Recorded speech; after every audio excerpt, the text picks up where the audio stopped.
अगर आपके घर में कोई जॉब करते होंगे तो वो टैक्स जरूर पे करते होंगे। शायद वो 10,000, 20,000 या फिर 1 लाख तक टैक्स पे करते होंगे। लेकिन वहीं पे जो इस दुनिया के टॉप अमीर लोग हैं, यानी कि टॉप बिलियनर्स जो फोर्ब्स की लिस्ट में टॉप पर आते हैं, वो या तो जीरो या फिर नेग्लिजिबल टैक्स पे करते हैं अपनी इनकम का। जैसे कि आज की डेट में इंडिया के जो टॉप टैक्स पेयर है वो है अक्षय कुमार। 825 करोड़ रुपए आपने टैक्स दिए।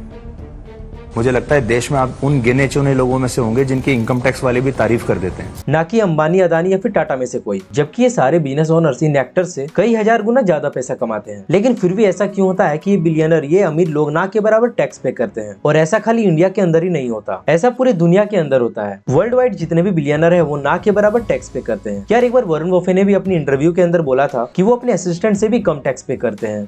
I've used this illustration before, but I'm paying about the same percentage of my income to the federal government as my secretary does. पर इसके पीछे क्या रीजन? क्या ये लोग इतने ज्यादा स्मार्ट है कि ये गवर्नमेंट के लॉज के साथ खेल जाते हैं, या फिर गवर्नमेंट ही करप्ट है जो इन बिलियनर्स की हेल्प करती है टैक्स को बचाने में? क्या इनका रिस्पॉन्सिबिलिटी नहीं बनता है टैक्स पे करना? तो इस वीडियो के अंदर हम इन्हीं स्ट्रेटेजीज की बात करेंगे कि कैसे अमीर लोग अपने टैक्स को सेव करते हैं और कैसे आप लोग भी इन स्ट्रेटेजीज का यूज करके अपने टैक्स को सेव कर सकते हो। बट इन स्ट्रेटेजीज को जानने से पहले हमें टैक्स मैनेजमेंट और टैक्स एवेशन को जानना बहुत ज्यादा जरूरी है। देखिए, टैक्स मैनेजमेंट के अंदर आप लीगली लॉज को यूज करके अपने टैक्स को मिनिमाइज करते हो और कम से कम टैक्स पे करते हो। यहाँ पे कंपनीज और बिजनेस ओनर्स इथिकल वेज का यूज करते हैं अकाउंटिंग के, जिससे वो एक्सपेंसेस, इन्वेस्टमेंट शो कर सके क्योंकि उनका टैक्स मिनिमम हो जाए। जैसे कि मान लो अगर आप एलएलपी कंपनी यानी कि लिमिटेड लायबिलिटीज कंपनी ओन करते हो तो उसके अंदर आप 25% टैक्स ब्रैकेट के अंदर आते हो। और मान लेते हैं अगर आपका रेवेन्यू 1 लाख रुपया है तो आपको उसके अंदर 25% टैक्स नहीं पे करना। आप पहले उस कंपनी के अंदर अपने सारे एक्सपेंसेस करोगे, अपने इन्वेस्टमेंट करोगे और भी बहुत सारी चीजें करोगे जिससे टैक्स डिडक्ट हो जाए। और फिर उसके बाद जो फाइनल प्रॉफिट अमाउंट बचती है उस प्रॉफिट का आपने 25% गवर्नमेंट को पे करना है। बट वहीं पे आप टैक्स एविएशन के अंदर इलीगल तरीके का यूज करते हो अपने एक्सपेंसेस को बढ़ाने और टैक्स को मिनिमाइज करने के लिए। जैसे कि आप इन्वेस्टमेंट करते हो कुछ सेल कंपनीज के अंदर, आप मनी लॉन्ड्रिंग करते हो, अपने पैसों को डिफरेंट कंपनीज के अंदर घुमाते हो, उसके अलावा फेक बिल्स जनरेट करते हो और ज्यादा से ज्यादा इलीगल एक्सपेंसेस को शो करते हो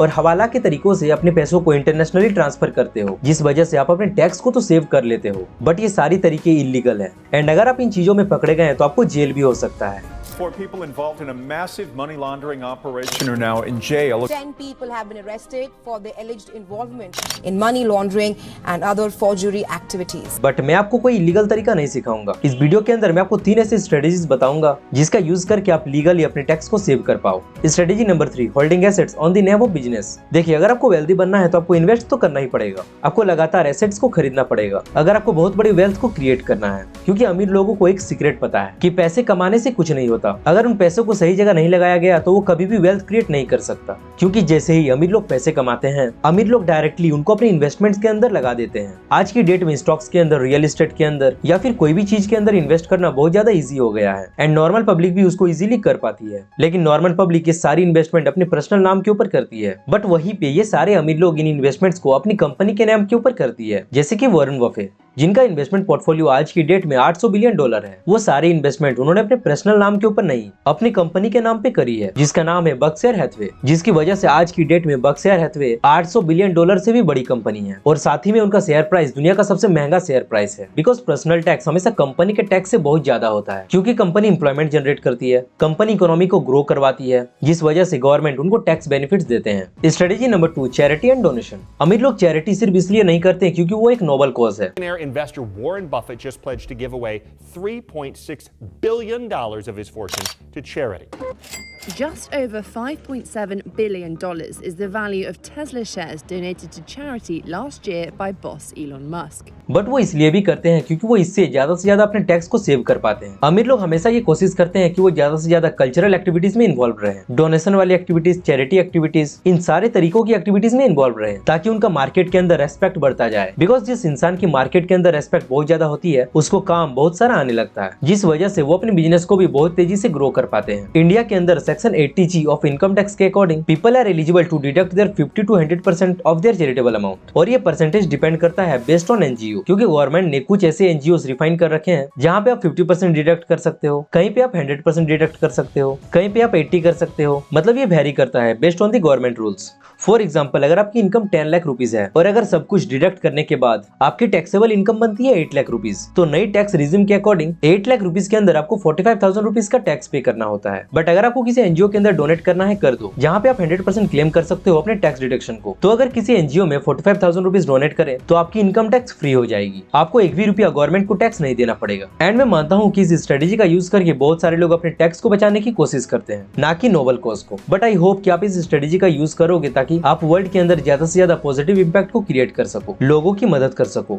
एंड जो नीडी लोग हैं उनकी हेल्प कर सको। Strategy number 1, stepped up basis. इस स्ट्रेटेजी को जानने के बाद आप लोग पूरी तरीके से शॉक हो जाओगे कि अमीर लोग अपने वेल्थ को जनरेशन तक कैसे ले जा पाते हैं, अमीर लोग अपने वेल्थ को इतनी ज्यादा तेजी से कैसे इंक्रीज कर पाते हैं, और यही लोग कैसे अपने वेल्थ को 200, 300, 400 सालों तक होल्ड कर पाते हैं। आपने हमेशा अपने घर के अंदर एक बात जरूर सुनी होगी कि अमीर लोग और अमीर बनते जा रहा है और गरीब लोग और गरीब बनते जा रहे हैं। इसलिए कितना ऊंच नीच का भेद है देखो, rich gets richer and poor gets poorer. अमीर और अमीर बनते जा रहे हैं और गरीब, और वो इस स्ट्रेटेजी का यूज करके हो पाता है। मान लेते हैं एक पर्सन है एक्स, उसके फादर ओन करते हैं 10 crore rupees of stocks and shares in the stock market, और मान लेते हैं कि उसके फादर ने 1 करोड़ रुपए इन्वेस्ट करे थे, जिस वजह से वो 10 करोड़ रुपए के एसेट को बिल्ड कर पाए। अगर उसके फादर वो उन स्टॉक्स को बेचे तो उन्हें 9 करोड़ रुपए का प्रॉफिट होगा, जिसके ऊपर उन्हें 10% का टैक्स देना पड़ेगा। यही कि खाली 90 लाख रुपए का तो टैक्स ही पे करना पड़ेगा। बट अगर वो पर्सन अपने बेटे के नाम पे इन सारे शेयर्स को, इन सारे एसेट्स को इनहेरिट कर दे, तो उनका बेटा जब इन शेयर्स को बेचेगा, जब इन एसेट्स को बेचेगा, तो उनको 90 लाख रुपए का टैक्स नहीं पे करना पड़ेगा। उनके नाम पे जिस दिन ये एसेट्स इनहेरिट हुए थे, उसके बाद उनको जितना भी प्रॉफिट हुआ है, उस प्रॉफिट के ऊपर उनको उन टैक्स को पे करना पड़ेगा। यानी कि पहले का इतना सारा जो प्रॉफिट था उसके ऊपर आपको 1 भी रुपया पे नहीं करना है, और इस तरह आप अपने मैक्सिमम प्रॉफिट को सेव कर लेते हो। और खाली इस स्ट्रेटेजी से आप अपने टैक्स को सेव नहीं कर पाते, बट अपने वेल्थ को भी प्रिजर्व कर पाते हो। और वेल्दी लोग खाली इस जनरेशन को ही नहीं सोच रहे हैं, वेल्दी लोग अपने आने वाले जनरेशन का भी सोच रहे हैं, जिस वजह से वो प्रॉपर प्लानिंग करते हैं अपने एसेट्स की, प्रॉपर प्लानिंग करते हैं अपने एसेट्स को प्रिजर्व करने की, ट्रांसफर करने की और टैक्स की भी बेनिफिट को उठाने की। और सच बताऊं तो आप लोग भी ये सारी स्ट्रेटेजीज का यूज कर सकते हो, मैं भी इन सारी स्ट्रेटेजीज का यूज कर सकता हूँ। ये कोई रॉकेट साइंस नहीं है, बल्कि आपको ये स्ट्रेटेजीज पता ही नहीं होंगे, जिस वजह से आप इनका बेनिफिट नहीं उठा पाते। इसलिए मैं आपको खाली एक ही चीज रिकमेंड करूंगा, अपनी इनकम को, अपनी लाइफ को ऑपरेट करो एज अ बिजनेस। जब आप बिजनेस की तरह अपनी लाइफ को, अपने सारी इनकम को ऑपरेट करने स्टार्ट करते हो, उस वजह से आप अपने बहुत सारे टैक्स को सेव कर पाते हो और बहुत सारे ऐसे बेनिफिट्स को उठा पाते हो जो नॉर्मल लोगों की बस की बात नहीं है। अब वीडियो के सबसे पहले क्वेश्चन के ऊपर आते हैं, क्या अमीर लोग टैक्स को ना पे करके देश के साथ धोखा कर रहे हैं? क्या इनके टैक्स बचाने की वजह से हमारी इकोनॉमी ग्रो नहीं कर पाती? इंडिया की सबसे बड़ी प्रॉब्लम ही ये है कि हर इंसान तो अंबानी बनना चाहता है, लेकिन हर इंसान अंबानी को हेट भी करता है, हर इंसान अंबानी से जेलस भी होता है। और आपके सामने कोई अमीर इंसान आ जाए ना, तो आप हमेशा ये सोचते हो कि कहीं ना कहीं इसने 2 नंबर का काम किया होगा, जिस वजह से ये अपनी लाइफ के अंदर अमीर बन पाया है। तो इतने दिन से वीडियोस नहीं आ रहे थे, सॉरी फॉर दैट। अब से रेगुलर वीडियोस आने वाले हैं, तब तक आप वीडियो को लाइक कर दो। Thanks for watching.